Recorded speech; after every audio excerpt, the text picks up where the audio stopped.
ಓಂ ಶ್ರೀ ಗುರು ಬಸವಲಿಂಗಾಯ ನಮಃ.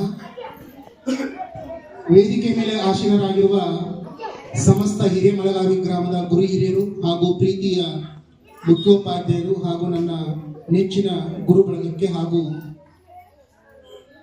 ಹೃದಯಪೂರ್ವಕವಾಗಿ ಬಹಳ ಹತ್ತಿರವಾಗಿರುವ ನನ್ನೆಲ್ಲ ಪ್ರೀತಿಯ ವಿದ್ಯಾರ್ಥಿಗಳಿಗೆ 77ನೇ ಗಣರಾಜ್ಯೋತ್ಸವದ ಪ್ರೀತಿಯ ಹಾಗೂ ಭಾವೈಕ್ಯತೆಯ ಹಾರ್ದಿಕ ಶುಭಾಶಯಗಳು. ಆತ್ಮೀಯ ವಿದ್ಯಾರ್ಥಿಗಳೇ, ಪಾಲಕರೇ, ಪೋಷಕರೇ, ಭಾರತದ ಸಂವಿಧಾನವನ್ನ ಒಂದು ತಕ್ಕಡಿಯಲ್ಲಿಟ್ಟು ಉಳಿದ 193 ದೇಶಗಳ ಸಂವಿಧಾನಗಳನ್ನ ಮತ್ತೊಂದು ತಕ್ಕಡಿಯಲ್ಲಿ ತೂಗಿದಾಗ ಭಾರತದ ಸಂವಿಧಾನದ ಪುಸ್ತಕದ ತೂಕ ಮೇಲೆ ಬರದೇ ಇಲ್ಲ. ಅಷ್ಟು ಭಾರವಾಗಿರುವ, ಅಷ್ಟು ದೊಡ್ಡದಾಗಿರುವ, ಅಷ್ಟೊಂದು ವಿಶಾಲವಾಗಿರುವ ಸಂವಿಧಾನದ ಪುಸ್ತಕ ಅದು ಲಿಖಿತ ರೂಪದ್ದು ಯಾವುದಾದರೂ ಇದ್ರೆ ಅದು ಭಾರತ ದೇಶದ್ದು ಎಂಬುದು ನಾವು ಬಹಳ ಹೆಮ್ಮೆಯಿಂದ ಹೇಳಿಕೊಳ್ಳುವಂತಹ ಸಂದರ್ಭ ಇದಾಗಿದೆ. ಪ್ರಸ್ತುತ ದಿನಮಾನಗಳಲ್ಲಿ ವೈಯಕ್ತಿಕ ಬದುಕು, ವೈಯಕ್ತಿಕ ವಿಚಾರಗಳೇ ಬಹಳ ಹೆಚ್ಚಾಗಿವೆ. ನಾವು ನಮ್ಮ ದೇಶ, ನಮ್ಮ ನಾಡು, ನಮ್ಮ ಸಂಸ್ಕೃತಿ, ನಮ್ಮ ಪರಂಪರೆಯ ಬಗ್ಗೆ ಯೋಚನೆಗಳು ಬಹಳ ಕಡಿಮೆಯಾಗಿದೆ. ಯಾವಾಗ ಮನುಷ್ಯ ನಾನು ನನ್ನದು ಎಂಬ ಅಹಂಕಾರವನ್ನ ಬಿಟ್ಟು ನಾವು ನಮ್ಮದು ಎಂಬ ದೇಶಾಭಿಮಾನದ ವಿಶೇಷತೆಯನ್ನು ನಾವು ಅಳವಡಿಸಿಕೊಳ್ತೀವೋ ಅವಾಗ ನಾವು ಭಾರತೀಯರೆಂದು ಹೆಮ್ಮೆಯಿಂದ ಹೇಳಿಕೊಳ್ಬಹುದು. ನಿನ್ನೆ ಕಲರ್ಸ್ ಕನ್ನಡದಲ್ಲಿ ಅನುಬಂಧ ಅವಾರ್ಡ್ಸ್ ನಲ್ಲಿ ಬಾಗಲಕೋಟೆ ಜಿಲ್ಲೆಯ ಶಿರೂರಿನ ಒಬ್ಬ ಅಜ್ಜಿ ಹೇಳಿದ್ದು ಏನ್ ಹೇಳಿಲ್ಲಪ್ಪ ಅಂತಂದ್ರ, ಒನಕೆ ಓಬವ್ವನ ಬಗ್ಗೆ ಬಹಳ ವಿಶೇಷವಾಗಿ ಹೇಳಿದ್ರು. ಅವರು ಒನಕೆ ಓಬವ್ವ ಯಾವತ್ತು ಶಾಲೆ ಮೆಟ್ಲನ್ನ ಹತ್ತಿಲ್ಲ, ಹೆಬ್ಬಟ್ಟವರು ಸಹಿ ಕೂಡ ಮಾಡ್ಲಿಕ್ಕೆ ಬರ್ತಿದ್ದಿಲ್ಲ. ಅಂತ ಒನಕೆ ಓಬವ್ವ ಇತಿಹಾಸದ ಪುಟದಲ್ಲಿ ಅಜರಾಮರವಾಗಿ ಉಳಿದಿದ್ದಾರೆ ಅಂದ್ರ ಅದು ಭಾರತದ ಮತ್ತು ಈ ನಾಡಿನ ಮಣ್ಣಿನ ಗುಣ ಅಂದ್ರೆ ತಪ್ಪಾಗ್ಲಿಕ್ಕಿಲ್ಲ. ಸೊ ಇಲ್ಲಿ ಕುಳಿತಂತ ಎಷ್ಟೋ ಜನ ವಿದ್ಯಾರ್ಥಿಗಳಲ್ಲಿ ಒಬ್ಬ ಭಗತ್ ಸಿಂಗ್ ಇರ್ಬೋದು, ಒಬ್ಬ ಸುಭಾಷ್ ಚಂದ್ರ ಬೋಸ್ ಇರ್ಬೋದು, ಒಬ್ಳು ಒನಕೆ ಓಬವ್ವ ಇರ್ಬೋದು, ಮತ್ತೊಬ್ರು ಝಾನ್ಸಿ ರಾಣಿ ಲಕ್ಷ್ಮೀಬಾಯಿ ಇರ್ಬೋದು, ಮತ್ತೊಬ್ರು ಕಿತ್ತೂರು ರಾಣಿ ಚೆನ್ನಮ್ಮ ಇರ್ಬೋದು. ಅವರನ್ನ ಪ್ರೇರೇಪಿಸುವ, ಅವರಲ್ಲಿರುವ ಕಲೆಯನ್ನ, ಅವರಲ್ಲಿರುವ ಧ್ಯಾನವನ್ನ ಹೊರತೆಗೆಯುವಂತ ಕೆಲಸ ಒಂದು ಕಡೆ ಶಿಕ್ಷಕರದ್ದಾದ್ರೆ ಮತ್ತೊಂದು ಕಡೆ ಪಾಲಕರದು ಅಂತ ನಾವು ಹೇಳ್ಬೋದು. ಇಲ್ಲಿ ಕೇವಲ ಒಂದೇ ಕೈಯಿಂದ ಚಪ್ಪಾಳೆ ತಟ್ಟಲಿಕ್ಕೆ ಬಹಳ ಅಸಾಧ್ಯ.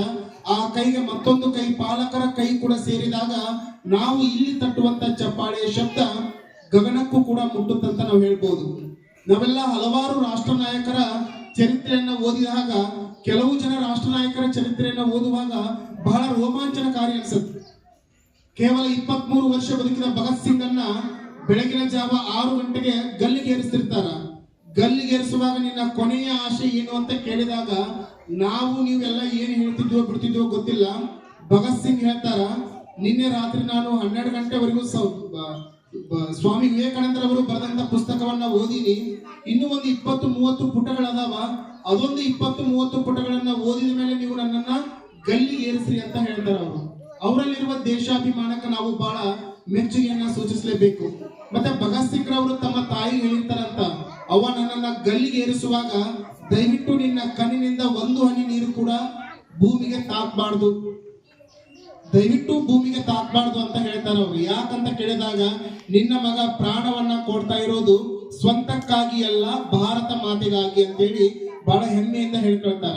ಅಂತವರ ಸಾಧನೆಯನ್ನ, ಅಂತವರ ಪರಿಶ್ರಮವನ್ನ ನಾವು ಕೇವಲ ಈ ಒಂದು ಗೊಳ್ಳು ಭಾಷಣಕ್ಕಾಗಿ ಮೀಸಲಿಡಬಾರ್ದು. ಪ್ರತಿನಿತ್ಯ ಅಂತವರ ಪುಸ್ತಕಗಳನ್ನ ಓದ್ಬೇಕು. ನಾವು ಅವ್ರ ತರ ಆಗ್ಲಿಕ್ಕಂತೂ ಆಗಲ್ಲ. ಅವರ ಪಾದದ ಧೂಳಿಗರ ನಾವು ಏನಾಗಬೇಕು, ಸಮನಾಗಿ ಬದುಕನ್ನ ಸಾಗಿಸ್ಬೇಕು ಅನ್ನೋ ವಿಚಾರವನ್ನ ವೇದಿಕೆ ಮೇಲೆ ಹಂಚ್ಕೊಳ್ಳಿಕ್ಕೆ ಬಹಳ ಇಷ್ಟಪಡ್ತೀವಿ. ನಿಮ್ಗೆಲ್ಲ ವಿದ್ಯಾರ್ಥಿಗಳನ್ನ ಹಾಗೂ ಪಾಲಕರನ್ನ ನೋಡಲಾಗಿ ಒಂದು ಚಿಕ್ಕ ಕತೆ ನೆನಪಾಗುತ್ತೆ ನನಗೆ. ಎಲ್ಲ ಈ ಕಡೆ ಲಕ್ಷ ಕೊಡ್ಬೇಕು ಹುಡುಗರು. ಒಬ್ಬವ ಹಿಂಗ ಹಿರೇಮಳಗಾವಿಯಿಂದ ಗಂಜಾಳಕ್ಕೆ ಹೋಗ್ತಿದ್ನಂತ.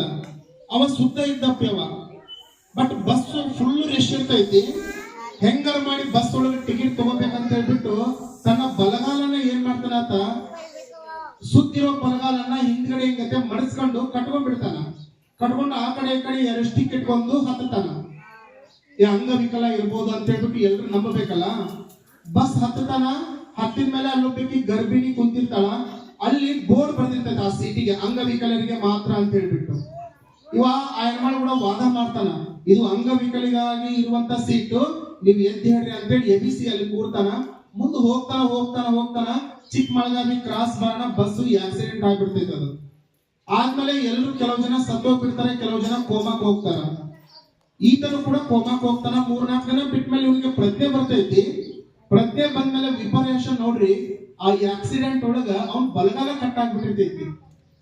ಈ ಕಥೆಯ ಉದ್ದೇಶ ಇಷ್ಟ ಅಪ್ಪಿ, ನಾವೇನ್ ತಪ್ಪುಗಳನ್ನ ಮಾಡ್ಲಿ, ನಾವೇನ್ ಮಿಸ್ಟೇಕ್ ಮಾಡ್ಲಿ, ನಮ್ಮನ್ನ ನಾವು ಸಮರ್ಥನೆ ಮಾಡ್ಕೊಳ್ಬಹುದೇ ವಿನಃ ಬಟ್ ನಮ್ಮ ಎಲ್ಲಾ ಒಳ್ಳೆ ಕೆಲಸಗಳನ್ನ ತಪ್ಪುಗಳನ್ನ ನೋಡ್ಲಿಕ್ಕೆ ಮೇಲೊಬ್ಬ ಭಗವಂತ ಅಂತ ಇದ್ದೇ ಇರ್ತಾನ. ಆ ಭಗವಂತನ ಕೈಲಿ ನಾವು ತಪ್ಪಿಸ್ಕೊಳಿಕ್ ಆಗಲ್ಲ. ಇದು ನಮಗೂ ಅನ್ವಯ ಆಗುತ್ತ, ನಿಮಗೂ ಅನ್ವಯ ಆಗುತ್ತ. ಸುಮ್ಮನೆ ಓದ್ತೀನಿ ಅಂತೇಳಿ ಬಿಲ್ಡಪ್ ಕೊಟ್ಟು ಅಪ್ಪ ಅಮ್ಮನ ಮುಂದೆ ಬೇರೆ ಪುಸ್ತಕ ಇಟ್ಕೊಂಡು ಓದಿದ್ವಿ, ನಾವು ದ್ರೋಹ ಮಾಡಿದ್ವಿ, ಮೋಸ ಮಾಡಿದ್ವಿಯಪ್ಪ ಅಂತಂದ್ರ ನಾವು ಲೈಫ್ ಅಲ್ಲಿ ಉದ್ಧಾರ ಆಗಲ್ಲ. ಲೈಫ್ ಅಲ್ಲಿ ನಾವು ನಮ್ಮದೇ ಆದಂತ ಅಚೀವ್ಮೆಂಟ್ ಅನ್ನ ಮಾಡ್ಲಿಕ್ಕೆ ಆಗಲ್ಲ. ಸೊ ಹೃದಯದೊಳಗ ದೇಶಾಭಿಮಾನದ ಆತ್ಮವಿಶ್ವಾಸ ಇರ್ಲಿ, ಕಣ್ಣಿನೊಳಗ ನಿನ್ನ ಮುಂದಿನ ಗುರಿ ಇರ್ಲಿ. ಸದಾ ನಿನ್ನ ಪಯಣ ಏನಾಗ್ಬೇಕಪ್ಪ ಅಂತಂದ್ರ ಸನ್ಮಾರ್ಗದ ಕಡೆನೆ ಹೋಗ್ಬೇಕು. ಆ ನಿಟ್ಟಿನೊಳಗ ನೀವೆಲ್ಲರೂ ಪ್ರಯತ್ನ ಪಡಿರಿ ಅಂತ ಹೇಳ್ತೇನೆ. ಜೊತೆಗೆ ನಮ್ಮ ಶಾಲೆ ಬಗ್ಗೆ ನನಗ ಬಹಳ ಅಭಿಮಾನ. ವಿಶೇಷವಾಗಿ ವೇದಿಕೆ ಮೇಲಿರೋರು ಇವತ್ತೆಲ್ಲಾ ಮಕ್ಕಳು ಭಾಷಣ ಕೇಳಿದ್ರು ಬಿಟ್ಟಿರೋ ನೀವೆಲ್ಲ ನಾನು ಬಲ್ಲೆ. ಪ್ರತಿಯೊಬ್ಬ ವಿದ್ಯಾರ್ಥಿಯ ಭಾಷಣವನ್ನ ಬರೆದುಕೊಟ್ಟವ್ರು ನಾವಾಗಿರ್ಬೋದು. ನಿಮ್ಮ ಮುಂದೆ ಧೈರ್ಯದಿಂದ ಎಂತೆಂತ ವಿಷಯಗಳನ್ನ ಅವ್ರು ಹಂಚಿಕೊಂಡ್ರಪ್ಪ ಅಂತಂದ್ರ ಒಬ್ಬ ಉತ್ತಮ ಭಾಷಣಕಾರರಿಗೆ ಬರಲಾರ್ದಂತ ವಿಚಾರಗಳನ್ನ ವೇದಿಕೆ ಮೇಲೆ ರಾಜಾರೋಷವಾಗಿ, ಹೆಂಗ ಅಂಬೇಡ್ಕರ್ ಅವರು ಹೇಳಿದ್ರಲ್ಲ, ಶಿಕ್ಷಣ ಅನ್ನುವುದು ಹುಲಿಯ ಹಾಲಿದ್ದಂತೆ, ಅದನ್ನ ಕುಡಿದವನು ಗರ್ಜಿಸ್ಲೇಬೇಕಂತ ಹೇಳ್ಬಿಟ್ಟು ಆ ರೀತಿ ರಾಜಾರೋಷವಾಗಿ ಭಾಷಣ ಮಾಡಿದ ನನ್ನ ಪ್ರೀತಿಯ ವಿದ್ಯಾರ್ಥಿಗಳಿಗೆ ಜೋರಾದ ಚಪ್ಪಾಳೆಯನ್ನು ನಾನು ಈ ವೇದಿಕೆ ಮೂಲಕ ಅರ್ಪಿಸ್ಲಿಕ್ಕೆ ಇಷ್ಟಪಡ್ತೀನಿ. ವಿದ್ಯಾರ್ಥಿಗಳಿಗೆ ಗೊತ್ತೈತಿ ನಮ್ಮ ಶಾಲೆ ವಾತಾವರಣ ಹೆಂಗೈತೆ ಅಂತ ಹೇಳ್ಬಿಟ್ಟು. ಪಾಲಕರ ಜೊತೆಗೆ ಒಂದು ಸಣ್ಣ ಸಂದೇಶವನ್ನ ನಾನು ಹಂಚಿಕೊಳ್ಳುತ್ತಾ ಹೇಳ್ತೇನೆ. ನಿಮ್ಗೆಲ್ಲ ಗೊತ್ತಿರ್ಬೋದು, ಚಿಟ್ಟಿ ಮಳಿ ಅಂತ ಕರಿತೀವಿ ನಾವು ಹಳ್ಳಿ ಒಳಗ. ಅದಕ್ಕ ನಾವು ಸ್ವಾತಿ ಮುತ್ತಿನ ಮಳೆ ಅಂತ ಕರಿತೀವಿ. ಆ ಸ್ವಾತಿ ಮುತ್ತಿನ ಮಳೆಯ ಹನಿಗಳು ಸಮುದ್ರಕ್ಕ ಬೀಳುವಾಗ ಆ ಸಮುದ್ರದ ಆಳದೊಳಗ ಬಹಳ ದೂರದೊಳಗ ಚಿಪ್ಪುಗಳಿರ್ತಾವ, ಕಪ್ಪೆ ಚಿಪ್ಪು. ಕಪ್ಪೆ ಚಿಪ್ಪು ಗೊತ್ತಾ ನಿಮ್ಗೆಲ್ಲ? ಆ ಕಪ್ಪೆ ಚಿಪ್ಪು ಯಾವಾಗ ಸಮುದ್ರದ ಮೇಲ್ಭಾಗ ಬರ್ತಾವಪ್ಪ ಅಂತಂದ್ರೆ ಅವು ಉಳಿದ ಯಾವ ಮಳೆ ಬಂದಾಗ ಬರಂಗಿಲ್ಲ ಅಂತಾವು. ಸ್ವಾತಿ ಮುತ್ತಿನ ಮಳೆ ಹನಿಗಳು ಯಾವಾಗ ಸಮುದ್ರಕ್ಕೆ ಬೀಳ್ತಾವ ನೋಡ್ರಿ, ಅವಾಗ ಇಷ್ಟ ಬರ್ತಾವಂತಾವು ಮ್ಯಾಲೆ.